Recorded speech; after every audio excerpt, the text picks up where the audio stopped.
இன்னைக்கு இந்த வீடியோவில் என்ன பார்க்க போகிறோம்னா, நம்ம ஆப்பிளோட இயர்பட்ஸ் இது.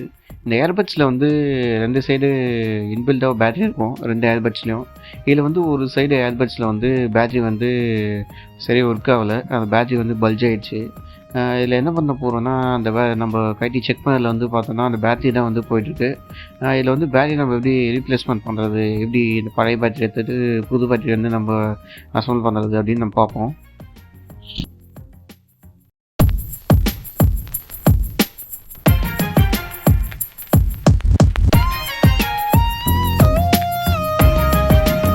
கைஸ் இது வந்து நியூ பேட்டரி இது. இந்த நியூ பேட்டரி வந்து இந்த உள்ள போர்டில் வந்து சேஃபாக நம்ம சால்வரிங் பண்ணோம். இந்த பேட்டரி வந்து ஸ்பீக்கர் டச் ஆகாத மாதிரி நம்ம வந்து இந்த பேட்டரி வந்து லேண்ட் பண்ணோம். அதே மாதிரி இந்த ஸ்பீக்கர்ஸும் வந்து நம்ம பேட்டரியில் வந்து டச் ஆகாத மாதிரி லேண்ட் பண்ணோம். ரொம்ப சேஃபாக ஹேண்டில் பண்ணோம் அது.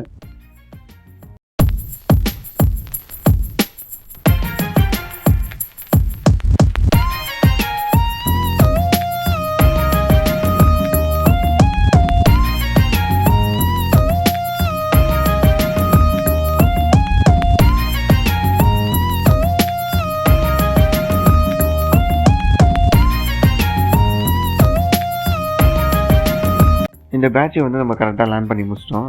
நெக்ஸ்ட் இந்த ஸ்பீக்கரும் வந்து நம்ம லேண்ட் பண்ணிட்டோம். இதை வந்து நம்ம கனெக்ட் பண்ணி பார்த்தோம். நல்லா ஒர்க் ஆகுது. இந்த வீடியோ உங்களுக்கு பிடிச்சிருந்தா லைக் பண்ணுங்கள், ஷேர் பண்ணுங்கள். முயற்சி செய்வோம் நம்ம யூடியூப் சேனலை சப்ஸ்கிரைப் பண்ணுங்கள்.